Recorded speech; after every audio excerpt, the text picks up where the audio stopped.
Hello, and welcome back to another WhiskAYE podcast. This time we're going with WhiskAYE special podcast number two.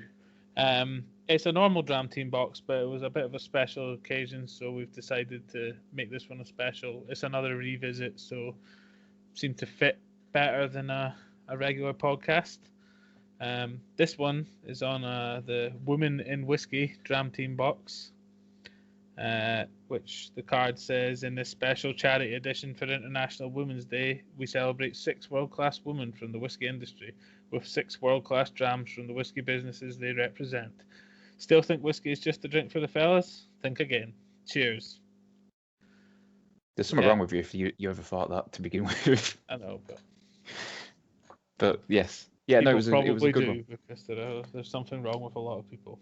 Yes, yeah. If that's not something we've learned over the last year, I don't know when we would. Yeah, so this was another we tuned into the stream because it was a special stream. I'll be talking about it a bit more later, but yeah. So this is just another revisit. We'll be comparing our scores to what we had before, and going along with drinking. Indeed. And if I remember, which hopefully I will, because I just made a note of it, I will put a link in the description to the stream.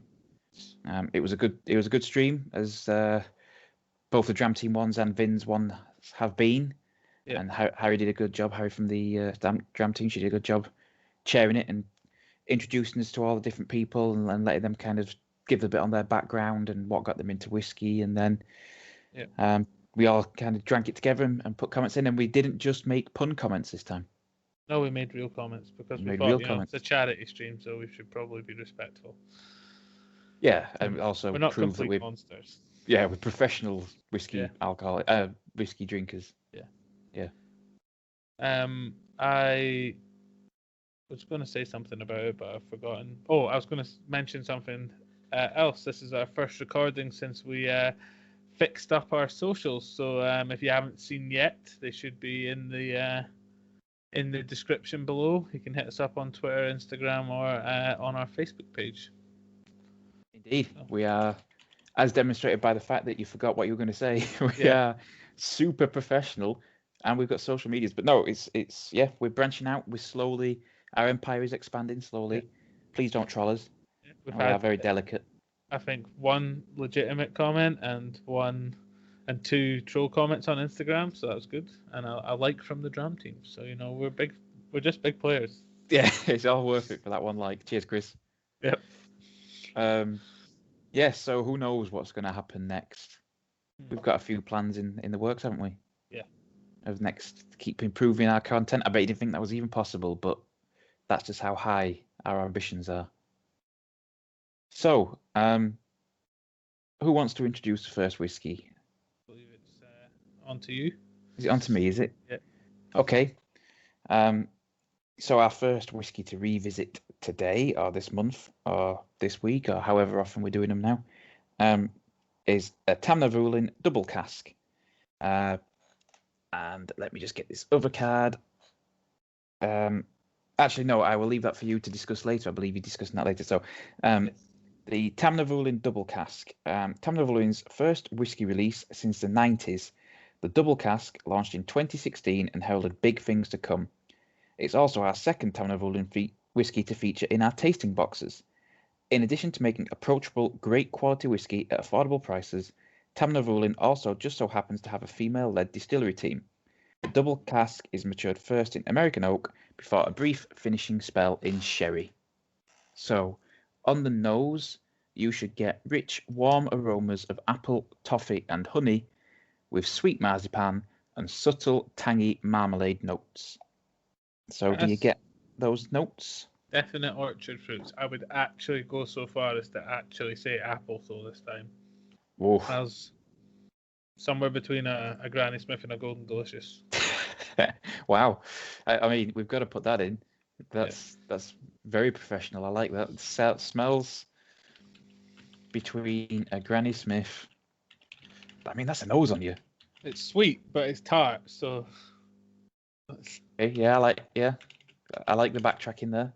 Yeah. There's definitely kind of like marmalade notes in there, aren't there? Yeah. Like there's fruit, but also sugar. Yeah, it's definitely sweet. There is that, but I think the word subtle tangy marmalade notes, tangy is what I would go for when I was saying it was sweet and tart. Yeah. It's like there's fruitiness, but there's also like burnt sugar, caramelized sugar in there. So I get where they're coming from with. Toffee, honey kind of smells. Yeah. Yeah. Okay, so on the palate, fresh, mellow with pear, creamy peaches, and pineapple, and a hint of demerara sugar, with a rich, smooth, and refreshing finish. It's a signature Speyside malt. Mm.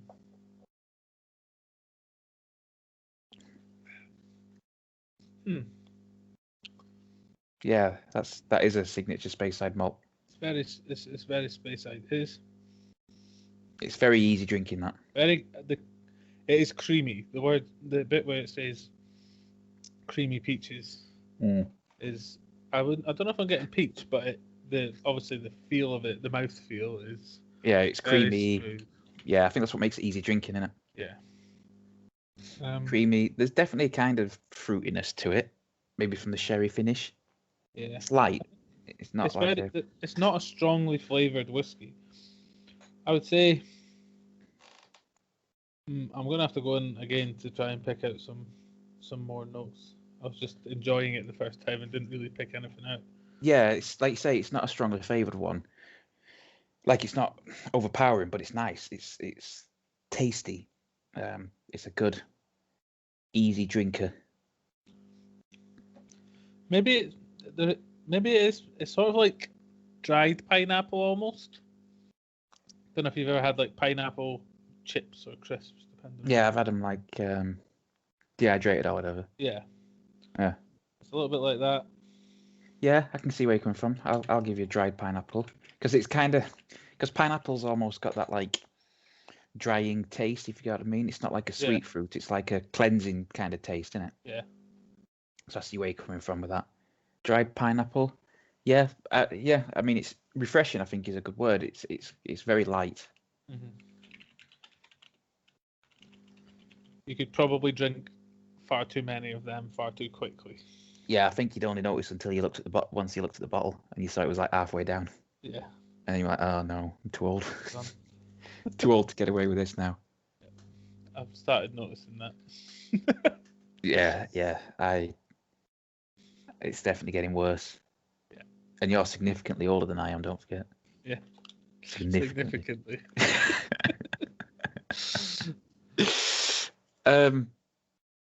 Okay, let's be rapid as we always are. Yeah. What score would you like to give that one then? I quite enjoyed that there. I would probably give that a 4. A 4? Yeah. Coming in high at the start of the box, and I remember that I liked some of the rest of these, so I really like that, but I'm thinking I'm going to give it a 3.5 because I think that's an excellent example of not a middle of the road, but of a entry whiskey. I suppose. Like a Guardian. Was it a Guardian whiskey that Vin called it? Don't know how cheap it is right enough, but I think it's true. one of their main ones, so probably.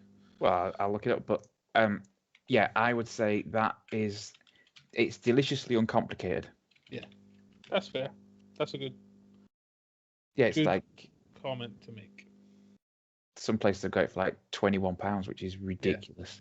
There was on a small, very short tangent. There was a Tamnavulin wine cask finish that was on sale in the co-op, and I was in a hurry, so I didn't buy it then. And then when I went back, it was no longer even on sale. Like they didn't even have it anymore. Mm-hmm. And I was like, I'm raging because it was like 25 quid. And I was like, that would have been great. But yeah, I wonder sometimes if we need to give them like a badge or whatever and be like, if this was a sherry bomb and I gave it a 3.5 and I really like sherry, it'd probably show that it's not that great. Yeah. But this isn't. This is just. It's not trying to be that. It's trying to be an entry. Not. It's hard to say like an entry or a basic or whatever without sounding insulting. It's trying to be. That'd be like a baseline for a brand kind of. Yeah, it's their flagship one. You know. Yeah. Their mainstay. Yeah. And I think a 3.5 is about as good as you can get for me with that. Yeah, that's fair. Okay. Yeah. What did we score it before? What did we score it before? Give me a second. I've got many different windows open. We scored it Well, you went up a lot. I gave it a 3, and you gave it a 3. All right. I think I'm just more in the mood today. Yeah. That's. I might have overscored, but we'll see. I suppose we should move on to the next one for a point of experience. But efficiency, I think it's called in the corporate world.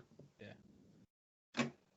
So up next we've got JJ Corey Irish whiskey called the Hansen. So the card says that Louise McGuane started at JJ Corey with a mission to bring back the lost art of Irish whiskey bonding. Having built a reputation for excellent cask picks, all of their releases have been well-received blends showcasing their skill at whiskey selection. The Hansen is their latest, a rare blended Irish grain whiskey, the first of its kind on the market in quite some time. Just 3 casks of 4 and 10-year-old grain whiskey went into this blend, so it's extremely limited. On the nose, you should be getting it bright and floral with a hint of deep oak. Yeah, there's like the first thing that hits you is that kind of brighter, lighter notes, and then you get the woodiness kind of overpowering it right on its tail. I mean, it's nice. It's a nice 3 smell. casks into this blend, so you probably can't even get this again. Yeah, well, you see, this is why you should subscribe to the Dram Team. Oh, yeah, that is. It's bright, I would say. Yeah, I think floral's a really good word for that, to be honest. Bright and floral with wood notes. Oh, they did actually say bright. Maybe it was just subconsciously in my head. Well, we can agree with them. Yeah. / plagiarise them. Yeah. That's okay. You're allowed to do that. The oak's like in the background. It's like a woody bedroom furniture-y smell. Yeah. Yeah, welcome to IKEA. Yeah. I don't know, oak and IKEA. Yeah, fair enough. Oak Furniture Land. I remember the adverts. Yeah. I haven't had like COVID. TV in years, and I can still remember those damn adverts. Yeah. I used to work next to one before, real work. Before times, yeah. So on the palate, you should be getting ripe fruits and toasted vanilla notes with a finish that is a rich, oily finish with a touch of ginger and warm spices. I remember really liking this last time, and I really like it again. Irish whiskey is like good. I think it is just really nice. It's quite sweet, like grain whiskey tends to be, but it just handles it really well.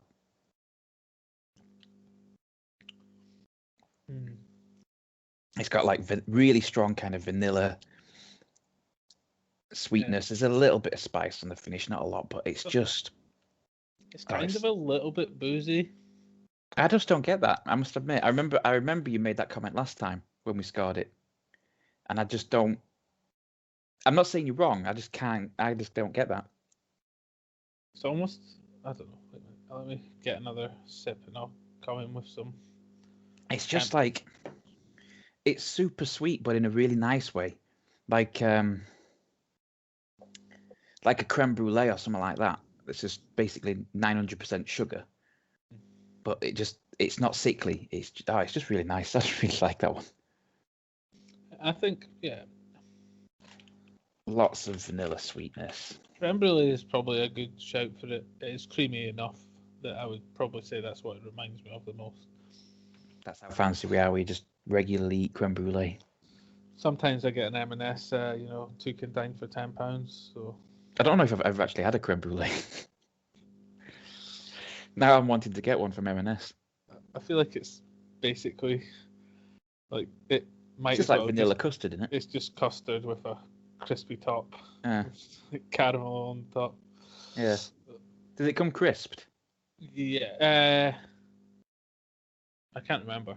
Is it as good as like a melt in the middle chocolate pudding? Probably not, or a sticky toffee. Probably not. But it's a good. It's a very 80s dessert, a creme brulee. I always think it's like one of those ones that like on MasterChef and that they always make because it's difficult to do properly because of the melting. Yeah, well, you have to set the custard but not fully set it, and then you have to get the sugar caramelized but not burned. It's like a souffle, isn't it? Yeah, it's basically a good way to test a lot of fundamentals for them, I think. Under pressure as well. Yeah. There you go. How would you go with this for scores? I've just got to go straight for 4.5. I just really like it. As if you couldn't They're tell. going to be far apart, I think, on this. Yeah. I think I might be on like 3.5. I feel like 3's harsh, but I'll go 3.5. 3.5. No, I think 3. I think it's 3. You're going for a 3. So I've put that it's bright and floral with wood notes on the nose, lots of vanilla sweetness like creme brulee. Yeah. What, you want to add anything to that? No, I'll just say I don't dislike it.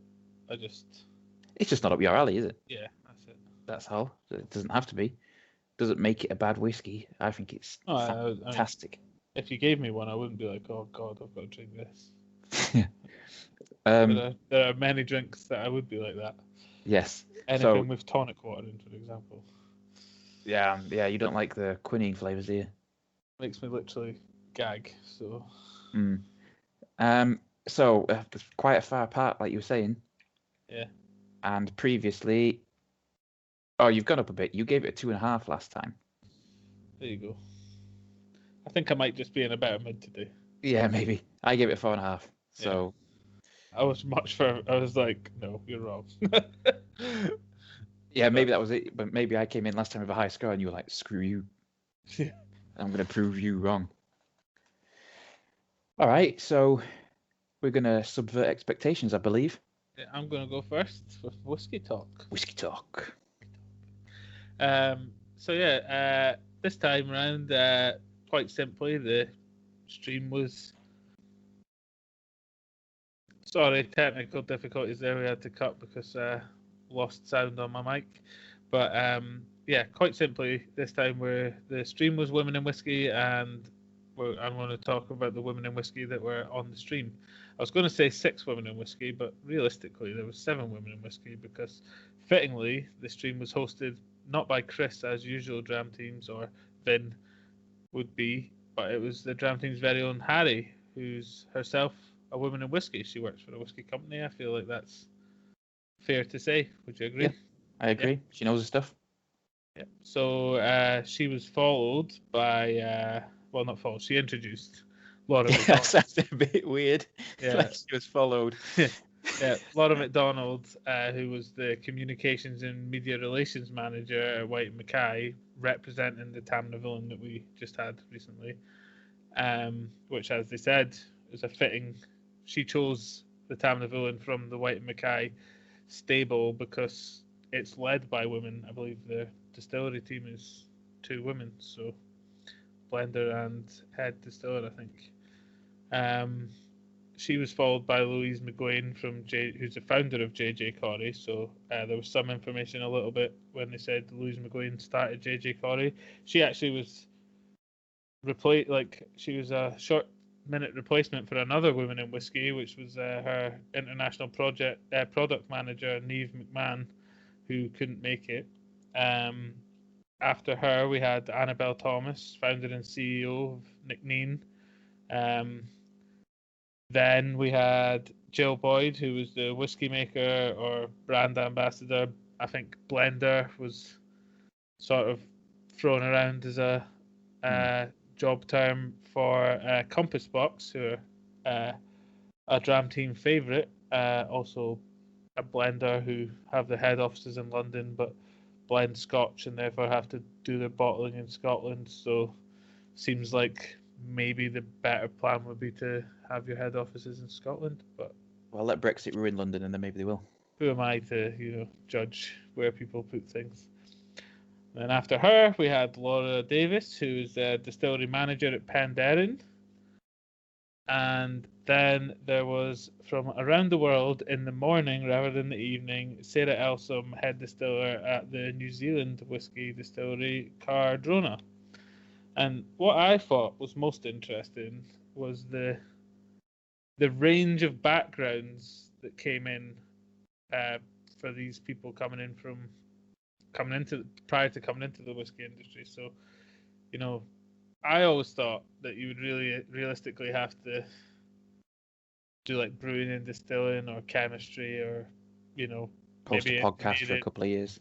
Oh yeah, well, I thought that we would be getting into a different part of the whiskey industry where you just drink the whiskey and you don't have to do any of the work. But getting into the actual world of the whiskey, I thought would be more based around backgrounds, especially in, well, alcohol and spirits primarily, but in some of the more obvious fields. But we had Laura McDonald's background was formerly she worked in photography, so that ties in fairly well with your communications and media relations kind of vibe, I would imagine. But she said she was heavily in sort of the fashion and advertising industries, which is, I'd say, you're not allowed to really go hard on alcohol advertising anymore, I don't think. And you got to be careful, yeah. Yeah, and but yeah, so I thought that was an interesting one. And then we had Louise McGuane. She was more what I thought. Her entire background, she said, was basically in the drinks industry. Annabelle Thomas, she was in a corporate job in London and just decided that she wasn't for it anymore and she wanted to start a whiskey distillery, which seems like a great plan. I mean, you should definitely go for it. 6 years. Jill Boyd did forensics at uni and worked at a whiskey bar and couldn't really get a forensics job, so moved into whiskey, I think, was the story there. Laura Davis was also did forensics at uni, but she basically applied for a very secretive job where she had to drive out to Penderyn Distillery in the middle of nowhere and got her job there. Obviously, the chemistry angle, I suppose, is the sides shunt into there, but yeah, there's a tangent. Yeah. And then Sarah Elsom from Cardrona, her background was in wine because New Zealand's a heavy wine producer, but just the range of ways that people managed to get in, or found their way into whiskey was quite interesting to me, and it shows that, I mean, women, but also anyone, men as well, or other, I suppose, undisclosed. There's many ways. You just have to want it. Louise McGuane made the best point, which was in the Q&A afterwards, which was if you're interested in whiskey, go and speak to people who work in whiskey, and if they've got a job, you might get it. Yeah, it's about the passion, isn't it? Yeah, I think basically that's it. Like, there's not a lot of people probably looking for the jobs as much as there's also probably not a whole lot of jobs going around. So if you are passionate about whiskey and you're willing to learn, I think they'll be happy to let you. I wonder if a lot of it is like you were saying, that people see the job and be like, oh, that'd be a great job, but I'm not qualified. I don't have, like a degree in distilling, or I don't have this, so they don't apply. Yeah. So it turns out that, if you are that person who's like, yeah, sod it, what's worse you can do is say no, and you go for it. Yeah, that kind of comes through, if you see what I mean. Yeah. That's sort of what I thought. But I thought it was a very interesting thing to talk about and to see was the range of people and the range of jobs that they also had. We had distillers, distillery managers, blenders, founders, media relations managers, brand ambassadors. So, a whole host of different jobs, not just operating a still or giving tours. So yeah. No, it was a really good stream. Yeah, I don't know if you had anything to add about just that. Basically, it was a really good stream. It was really informative and educational, and I think that the main thing that came through was everyone likes whiskey, and that sounds silly because obviously they do because they work in whiskey. But how many jobs do people know where the people actually like the thing that they're doing? Yeah. A lot of people are in jobs because they needed a job. Yeah. So it was quite nice to see that it's actually more about the enjoyment and the passion. A bit of a passion industry, which is what you want to hear. Exactly. So it's a good whiskey talk as always. Thank you for that. Yeah. I thought it was fitting to discuss the women in whiskey, since that was the theme of the box, the theme of the stream, and loosely the themes of the charities that were supported by the box. So yeah, it's a shame we didn't have a women in whiskey. We could have deployed for that, but that would have been even worse. Yeah. More patronising. Yeah, but just bring them in just for that bit. Yeah. Yeah, Yeah, that's read this. probably not the approved way to deal with that. No, probably not the best. So on from my faux pas there. Should we go on to the third whiskey? Yes. Okay. Go on. So this one is well, you're kind of giving it away. If you were listening closely, you'll know what's coming up, but we'll pretend you weren't. This is the Nicnean or Nicneen, I'm not sure. Organic. Oh no, yeah, I should be sure because it says it on the card. Nicnean, pronounced Nicnean, is named for ancient Gaelic goddess. I feel like they could have put a pronunciation in for this one rather than the previous one. Niach Neahane. I'm going to go ahead and say it's probably Nicnean. You reckon? Yeah. Yeah, that would actually make a lot of sense, wouldn't it? Yeah. So it's named for the ancient Gaelic goddess Nicnean. Yeah. I'll cut that out. It'll be super professional. The Queen of Spirits.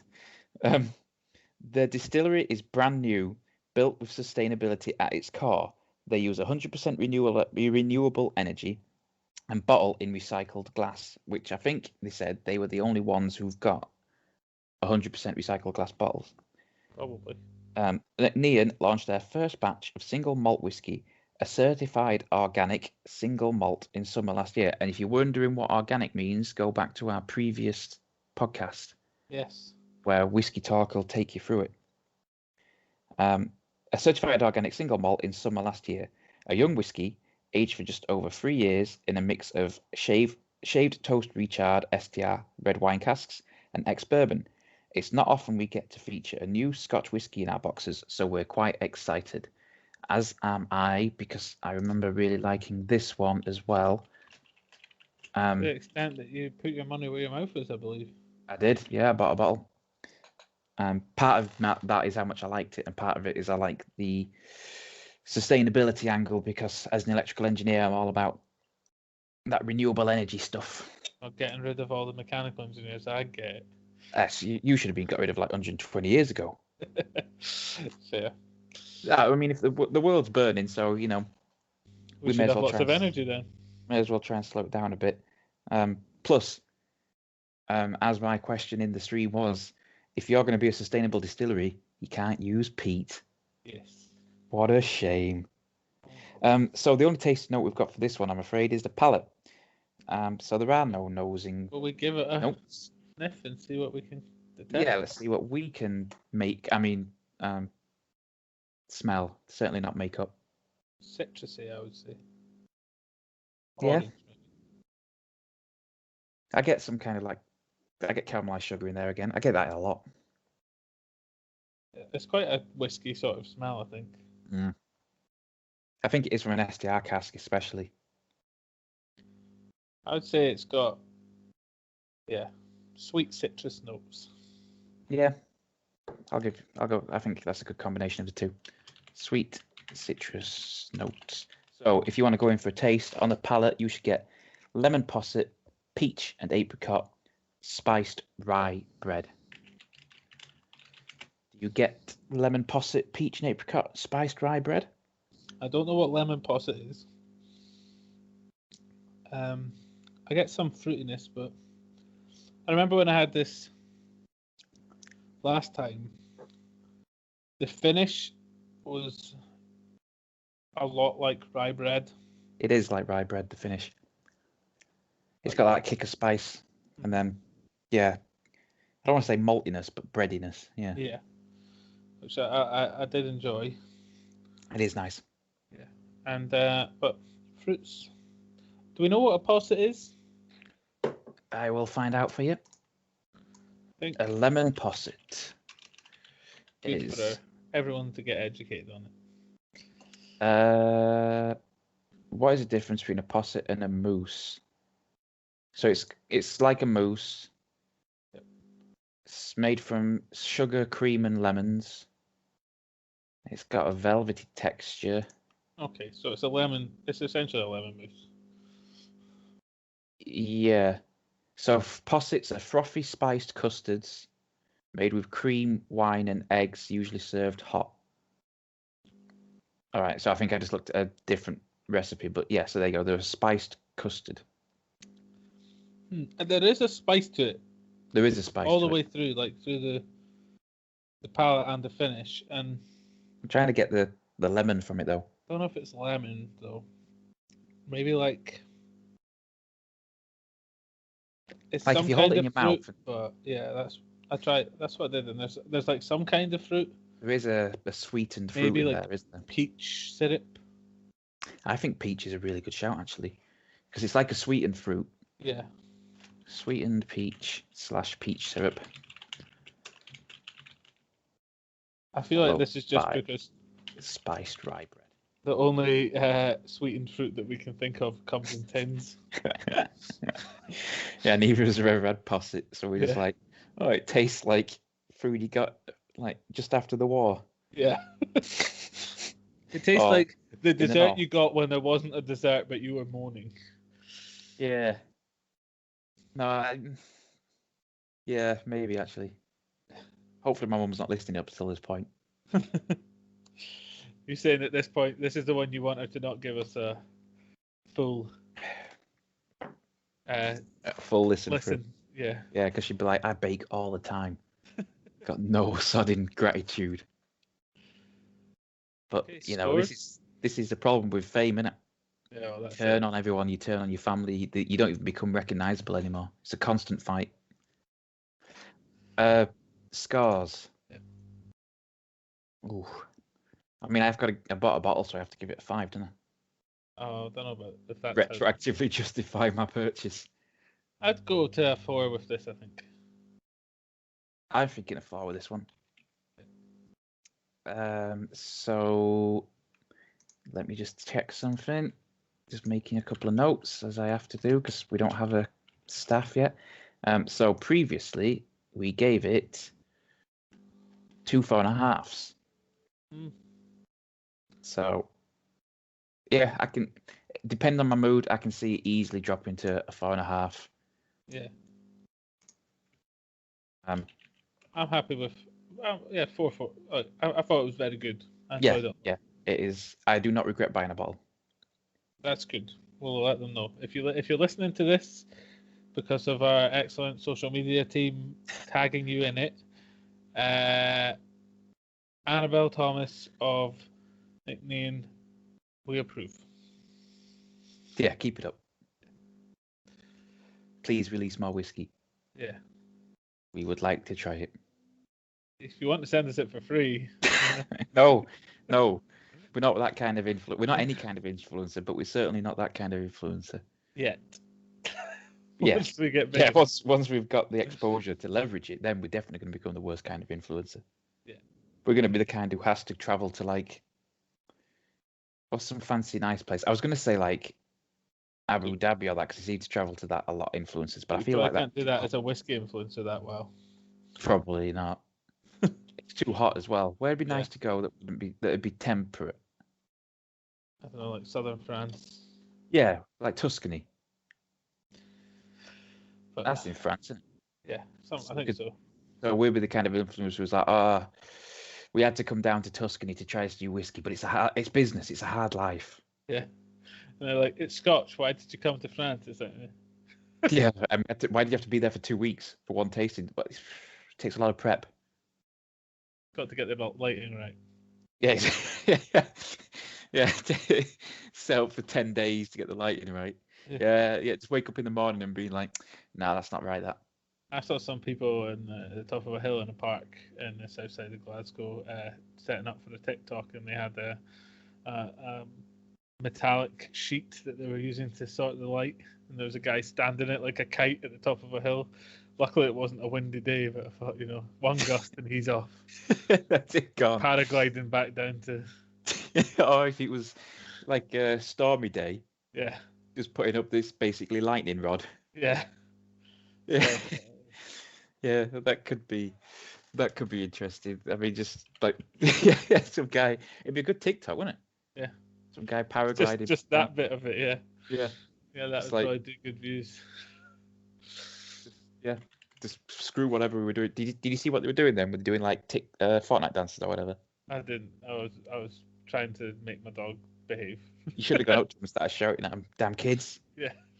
Get off my lawn. You talk ticking and you're dabbing. Yeah. You eat out of beer. I'd probably like dabbing is old. Yeah, that could have been a good way to get rid of him if you just kept dabbing at him. Yeah. Made him This cringe. is how millennials TikToked. We did it on Vine. Yeah, I used to like Vine. That was too young for me as well. Like I was too old for that. Never mind TikTok. If it's something that's just an app and you can't watch it on the internet, like on a browser, I'm not interested. So, shall we move before we alienate the younger part of our audience? Yeah. Forever? Well, they're not old enough to drink anyway, are they? Yeah, that's fair. We move on to the compass box. Yeah. Okay, so compass box, hedonism. Compass box paved the way for the revival of the blended Scotch category with their innovative award-winning blends. The hedonism is no exception. Designed to showcase the luxurious flavour and silky texture of Scotch grain whiskies, it's a batch-made blend of only the best Scotch single-grain whiskies. In fact, this whisky started the whole thing when it launched back in 2000. It was a delightful instant classic then, and is still beloved today by grain whisky fans. I do like grain whiskey. Again, we have no nose, so That's less sweet than I expected. on the nose. Yeah, I've just gone straight in for the tasting. That's Like, the nose. I think it's grainy, but yeah, spicy. I think. Yeah, there's some spice to it. But you know what I mean? Like it's less sweet than you expect, than I come for to a expect. single grain or for a blended grain. I would just all I'm getting is sort of vanilla spice. Yeah, vanilla spice. The wood's probably making the vanilla scent, but That could be our rapper name. Whiskey. vanilla spice. Yeah, whiskey. That's when I joined the Spice Girls. Yeah, yeah. Well, I mean, who do you call it? Won't come back, will she? Posh Spice. Yeah, so I can just jump in. You could jump Vanilla in. spice. I'm really plain. Yeah, I mean, you might have to shave the beard. I don't know. It's 2021. True. Yeah. Yeah. That could be like the big brave moment. Yeah, your Conchita Wurst moment. Excellent. I remember the Eurovision Song Contest from 5 years ago. I don't know. It's probably longer than that, wasn't it? I don't really pay attention to Eurovision. Nil point. Yeah, that's how many points I get when we discuss Eurovision trivia.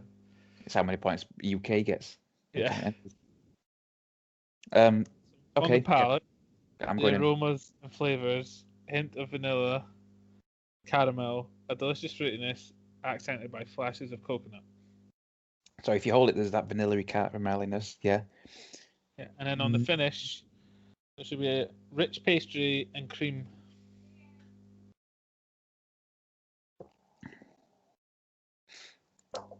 Yeah. Cream. I'm getting like a clotted cream kind of taste, like a sweetened cream. That's really nice. That is very nice. That is very creamy the whole way through. I think the vanilla kind of just carries it through, doesn't it? The fruitiness gives it a kind of, when they say fruitiness, I would say it's sort of almost like a little bit dark fruitsy. Like a cherries kind of thing. Yeah, cherries and berries kind of. Mm. But like with the cream taking all the edge off, so it's the sweet notes of them rather than how they're kind of sweet and tart, like I was talking about before with the apples. Yeah, yeah, it takes the edge off and just leaves the sweetness. Yeah, if you could describe this in one word, it'd be creamy. Yeah. This is very creamy. Rich pastry and cream on the finish, this is, so... It's almost like a blooming liqueur, and that's creamy. To me. Like a Bailey's or whatever. Is that even a liqueur or Bailey's? I don't know. But it's a cream liqueur, isn't it? A cream liqueur, yeah. Yeah, so it's almost like that, but nice. I don't like a Bailey's. I don't mind a Bailey's. I'm pretty open to... I wasn't making any jokes about Bailey's being not a man's drink or whatever. This would be the wrong podcast to do it. Yeah. Drink what you like.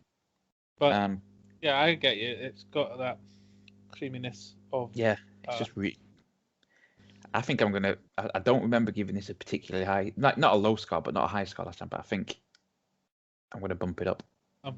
I would say I can probably go to a 4 on this one again. Yeah, I'm gonna go for a 4 on that one. And the last time we scored it, oh, 2 4s. Yeah, there you go. We are consistent when we want to be. Yeah, my comment was smooth, creamy with a wide mouthfeel. That was a good joke once. Good so, throwback, yeah. And repetition is the best form of comedy, as we know. Yeah. So, again, to mix it up, we're not going straight into Josh's journeys. We're going to have WhiskayEYE first. We are. Do you want to take us away? It's going to be, you're going to be like, it's a roller coaster of a podcast. People are going to be shouting at the person that they normally listen to it with, being like, oh, what comes next? There's going to be reaction videos to people drinking this. Just getting used to the new format and they're changing it up. Yeah. Welcome to season 8 of Lost. yeah. I was going for the Game of Thrones reference because season 8 was apparently rubbish. Yeah. I didn't watch any of them. Oh. If you kill Sean Bean, I'm not interested. Yeah, well, what they needed was like 3 seasons to do their final season, so it didn't make any sense. And a show that sort of developed the plot and had a lot of politicking didn't have any politicking. It was just battle. Sort of ruined the whole.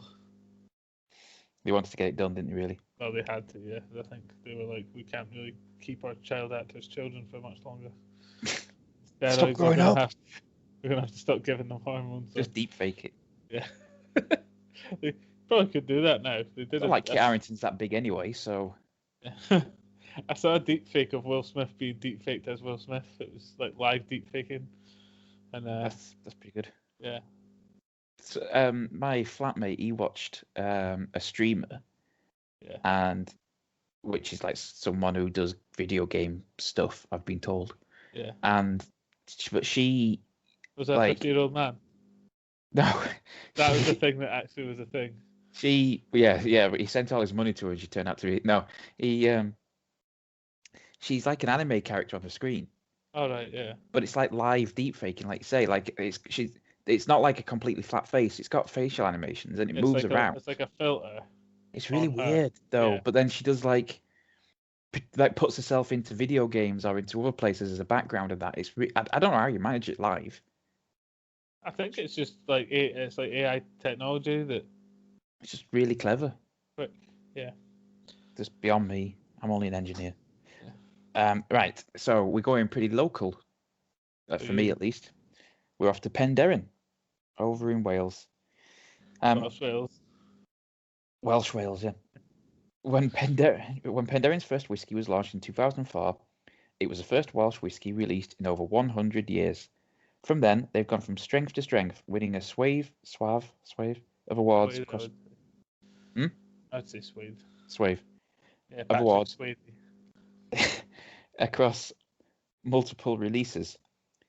Celt, which is what this one is a single malt, non-age statement whiskey that's been matured in ex-bourbon casks. I just like to point out, every time I say bourbon, I am so tempted to say bourbon. It is so hard because I love bourbons, and that's how I've been saying it for like 25 years, and it's difficult. So if they could come up with a new name for the whiskey other than bourbon, that'd be appreciated. Yeah. In ex-bourbon casks, before being finished in ex-peated casks, lending it a subtle smokiness. So on the nose, we should have mild aromas of peat smoke, early morning at the rocky seaside, and warm marmalade on toast, all competing for our attention. See, this is where it comes out, right? Because I think Chris and whoever writes these tasting notes is a southerner. Yeah. So their idea of like early morning at the rocky seaside is like a pleasant, like, 10 degrees or whatever, a bit nippy, but all right. I don't think I ever had an early morning at the seaside, but if you went to Skeggy or where I'm from, and I mean, I'm from like northern Scotland, like originally.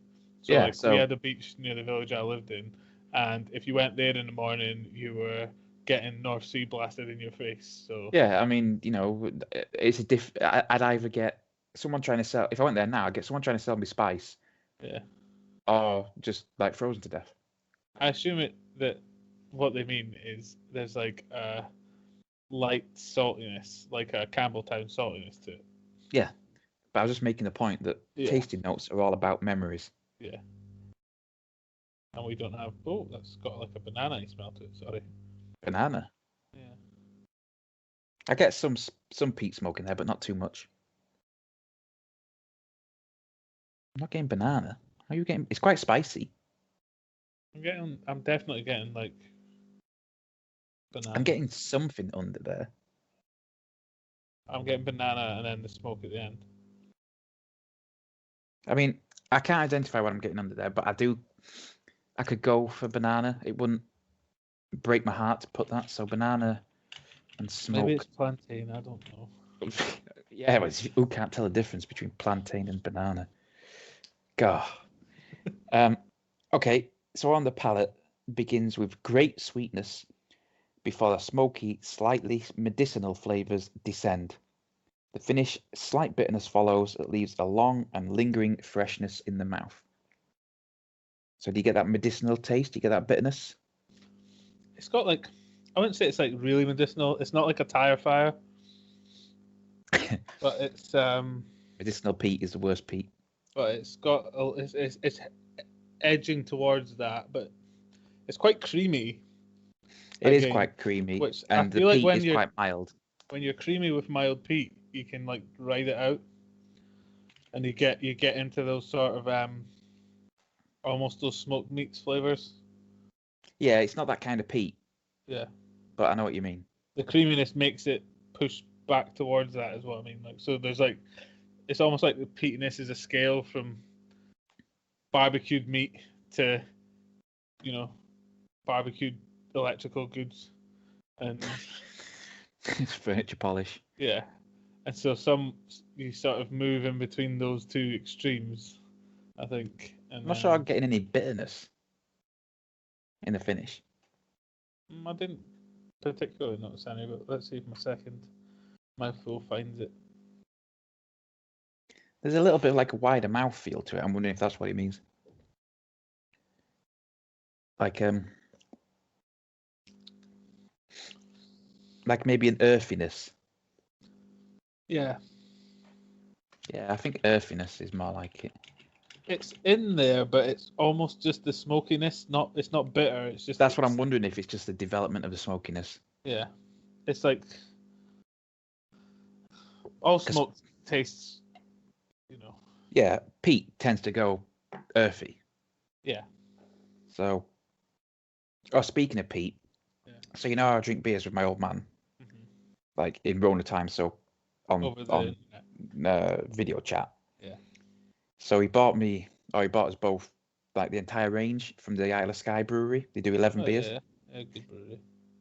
Well, they're the only brewery I've ever heard of that does a peated beer. Yeah. It's not bad. Yeah, they've got quite a few good ones. The good thing. Go on, sorry. Which ones do you recommend? I can't remember. Are they the one that has the one with on the can? I haven't got any cans. I've only got bottles. I think I might be thinking of a different brewery. I've had some of them through Beer 52. That was all. I can't remember which ones, but yeah. Did you have any particular favourites?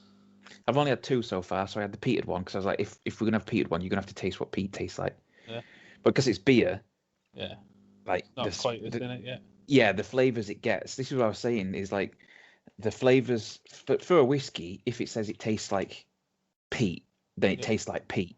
Yeah. I feel like the ingredients in whiskey, I guess because it's concentrated, are stronger, whereas the flavors in beer tends to be more of a hint. There's exceptions. There's definitely exceptions, but generally, so the peatiness was there, but it was very light. So we had that one, and then we had the black one. Like a black ale, or I think it's called Isle of Skye Black. Right. That was quite nice. Yeah.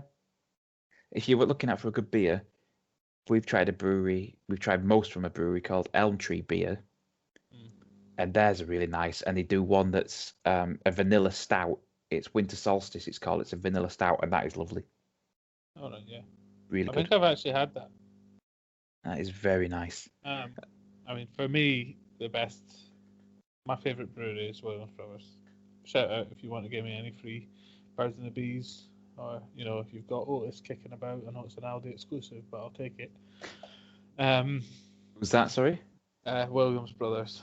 Oh, yeah. I don't think I've ever had any of this. You ought to send me some. Joker, which is sometimes available as an actual pint in pubs now. But that's quite a stalwart IPA, so you probably wouldn't be a big fan. I don't mind an IPA. It's classical in its, quite light in the front and then heavy in the hops at the back end. I'm not a big fan of hops, I think, over time. I've gone more into my stouts and porters. I quite like hops when they're fruity, if that makes sense. Yeah, I like a lighter beer, like a hoppy beer, but I like a porter. I must admit. I do like a porter. Which is weird, because that's like a smoky flavoured beer almost. It's almost. Yeah. That's it. It's when you get into like a proper like bitter, that's when I jump off. Yeah. But a porter it's like this. This is like a porter whiskey because it's got the peat, but it's handled by the creaminess. Yeah. Want to do scores? I was gonna say, see how I brought it back there. Yeah. That's good, wasn't it? Yeah. Yes. Okay. What would you like to give that? I'm going to go 3.5. I'm going to go for a 3 on that. So let me see. Previous, we scored it. Oh, you gave it a 4 last time, and I gave it a 3. Yeah. I can remember liking it. I think more that time because I think I was a bit more drunk for some reason. I feel like the halves of the bottles we've had today are definitely a smaller half. Yeah. If that makes sense. Than previous. Yes. Our rough halves were maybe a little bit generous during the stream. Yes. So we've rambled quite a bit as usual. Yeah. We're over time by a lot, but we'll move into Josh's Journeys. Josh's Journeys, what you've all been waiting for. Yeah. Made you wait an extra whiskey this time. Yeah, indeed. Well, free. Extra free, yeah. Anyway, we were rambling again. So, as you've probably guessed by its position in the lineup today, we are going to visit Cardrona. Because I thought, why not go to New Zealand? We can't go there physically, but maybe one day. Oh yeah, they're out and about, so why can't we be here? Yeah, exactly. You should have let us in when flashes with YouTube views. Yeah. Got 6 views on this last one. Let us in. So Cardrona is named after either the valley it sits in or the mountain nearby. There's Mount Cardrona. It's in the Cardrona Valley. The Glen or the Ben. Yeah, exactly. It's near Lake, and I'm going to butcher the pronunciations because a lot of this stuff is Aboriginal naming. Lake Wanaka on the southern island of New Zealand. It's a family-owned and operated distillery founded by Desiree Whitaker. So she initially researched distillation and whiskey crafting in 2011 and actually traveled the world for 2.5 years learning her craft. Went to America, went to Scotland primarily. Probably the best 2 places to go when you're talking whiskey. And that's kind of reflected in the fact that when the distillery was commissioned, it was by the Forsyths of Rothers. And then one of the Forsyths was the one who officially opened it as well. So he traveled a bit of a ways. So that was in 2011. She returned in 2013 after the traveling, sold her farming business, moved to Wanaka, and founded the distillery. The location was chosen. I mean, from all the pictures of New Zealand that I've seen, it's all fantastically beautiful. But it was chosen because it's a beautiful, unspoiled area, and it's got some crystal clear waters from the mountain or the Ben, as you said, nearby. And although, in fact, it's so beautiful, it's an outstanding natural landscape, which is a formal thing. I guess. Is that like area of outstanding natural beauty in Scotland or a national park in England? Exactly. But despite that, it was unanimously approved to build a distillery in less than a year, and you can kind of see why if you look at the distillery because it's really nice. It's obviously, it's not just slapped in; it's chosen to complement its surroundings. So if we skip ahead from 2013 when it was first opened, we're into 2015, and the first spirit is produced, and in November that year, the first cask is laid down. In 2016, the distillery did what most whiskey distilleries do to make money while they're waiting. They produced a gin. which went on to win quite a few awards by the looks of it. The gin's called The Source. And by a year later, it had taken over 20% of the super premium gin market in New Zealand. Not bad in a year. Pretty good. But more importantly for us, in 2018, in November, the first ever barrel of whiskey was opened. And in December that year, their first single malt cask strength whiskey, which is what we're going to be drinking next, was released.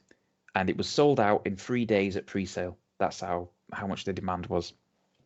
In 2020, the distillery won the best New Zealand single malt under 12 years, and at the World Whisky Awards. And their first ever 5-year-old whiskey called Growing Wings was sold out in 2 days.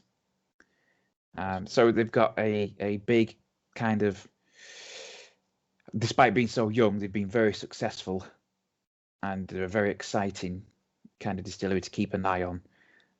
They've got 5 stills, 2 pot stills, 1 column still, 1 finishing still, and 1 gin still. They're also quite environmentally conscious, kind of throwing back to the McNean.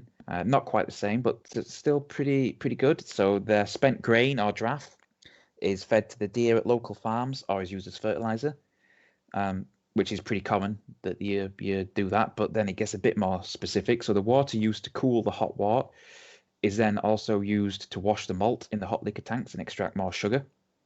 The water in the condensers is fed, when it gets to a certain temperature, is fed into an underfloor heating system before being cooled, naturally cooled downhill. There's no kind of more water pumped in, and then returned to the river. And they even use a biodegradable alternative to bubble wrap. There you go. Yeah, so they've got their green credentials. So currently, Cardrona offers the 2 whiskies that we discussed for sale. So they've got the Just Hatched, which is what we'll be trying in a minute. I'm trying to quickly get through this so that we can get straight into that. And they also offer, let me just check the name and make sure I have got it right. And so, yeah, but hopefully, at the moment they've got the 2. They've got the Just Hatched, and they've got, I cannot find it now. I'm pretty sure it's a Growing Wings. But it. Is that also whiskey then? No? Yeah, so they've got some gins. Yeah. But who cares about gins? I believe they also were selling some new make or like spirit that. Did you not say they had sold spirit that wasn't whiskey yet? And the point is that they're showing how it's developing over time. So that was a different distillery, I think. Oh, maybe. But they do. So they've got 2 whiskies. I can't at the moment for some reason find the second one, but I'm pretty sure it's the Growing Wings. Okay. But the one we're trying is the Just Hatched. Yes. Also, just like to say, I'm pretty sure that Aboriginals would be Australia and it would be Maori for New Zealand. Yes, apologies. You are correct. And I am typically English in my approach to non-English peoples. Yes, apologies. No offense meant. Yeah. Just trying to get through things quickly there. But yes. No problem. Well, I say no problem. Someone might be raging at you. But... And fair play to them if they are. Okay, so do you want me to go on with the Just Hatched? Yes. So that was Josh's journeys. Hopefully you enjoyed. Sorry, it was a little bit rushed. We are running over on time. And we had a lot of ground to cover there. So we'll move on to the Cardrona Just Hatched. So nestled amongst picturesque snow-capped mountains in New Zealand's South Island, Cardrona Distillery is another new distillery that's turning heads. Founded by Desiree Whitaker, the distillery is set in a stunning alpine locale whose pure water and climate defines the whiskey's taste. This Just Hatched whiskey release is a marriage of ex-bourbon and ex-sherry casks and comes at an impressive cask strength of 64.4%. Whilst you sip and picture yourself in the ski fields, add a drop of water to open up the flavours. Wonderful. So on the nose, a touch of cocoa from the Oloroso casks with honeyed sweetness. Oh, that's We'd like to say as well we didn't drink this at the time because it's just 6 Dram. saved it for you. Saved it for the podcast. Much to our disdain. But we can't go around buying 2 of these each time. We're not rich yet. We need like at least 8 to 9 views per video. Yeah, so you can help out. Share, like, and subscribe. Yeah. We'll buy 2 boxes. Yeah. Kill his livers twice as fast. That's quite spicy on the nose. Yeah, I guess 64.5%. 64.5%. Yeah. Yeah. There is some kind of cocoa-y coffee in this. Mm. And then sweetness is also there, I would say. I don't know if honey, maybe honey. I would say more syrupy. I think it smells not floral, almost like heathery. Yeah. Do you know what I mean? Something Like grassy. that, yeah. That would be, yeah, like it's sort of like the sweet smell after lawnmower, like you've like mown a wet lawn. If that makes sense. I'm gonna put cocoa and cut grass on the nose.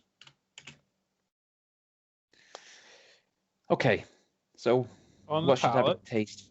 Should be getting a weighty palate with an underlying character of borage, flower, honey. Don't know what that makes it different to normal honey, but vanilla and spice, with a finish that is long, thick, and viscous, resplendent. No, long, thick, and viscous, resplendent with white fruit, a vicious finish. Sometimes peaches. I mean, you can certainly tell What? that it is 64.5%. Well, That is strong. It is strong, but it is nice. And barrage honey is a pure raw honey. Okay. There you go. It is spicy. You have to like breathe because the alcohol fumes are getting you more drunk as you breathe in. I'm going to try a very small drop of water. I think water is needed. That's really nice, but I can tell there's something hidden behind that alcohol. A little drop of water. I'll swirl it around. And it's an absolutely acceptable thing to do. I would also recommend water rather than letting the ice melt in because cooling drinks tends to kill the flavors off a bit, which is why cheap lagers are sold at sub-zero temperatures. Yes. Oh, yeah. That's opened up a lot when you put a bit of water in. Mm. That is quite honey to me. That's honey flavors. What would you say? It is very honeyish in the palate. Try to work out what they mean by white fruit. So in my I guess a peach is a white fruit. possibly. Yeah. So Well, it says white fruit, sometimes peaches, isn't it? Yeah. What are some white fruits? Bananas, brown pears, parsnips. White fruits and vegetables. Okay. Nectarines, peaches. Okay. There, you're right with nectarines then. Yeah. How the hell is a mushroom a white fruit or vegetable? It's definitely a fungus. Yeah. Yeah. But yeah, so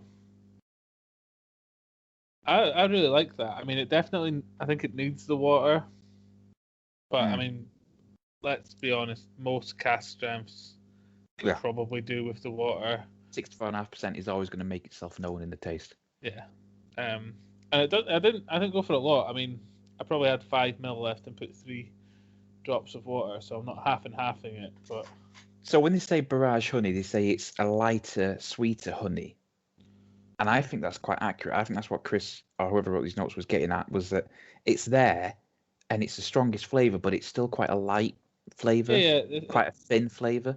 Yeah. I think a lot of that is obviously the alcohol content, though. It was still nice.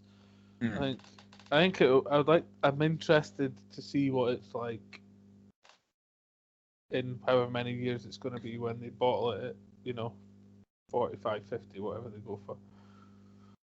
I don't know if the other one is cask strength as well. I'm going to put... So I've got... What, would you like to add anything to that? I know that was I just think it was Um, quite sweet and spicy. Reel themselves with a drop of water. Okay. What score would you? In fact, I've predicted your score, but go on. Let's see if I got it right. I think a 3.5. Oh, okay. What did you think?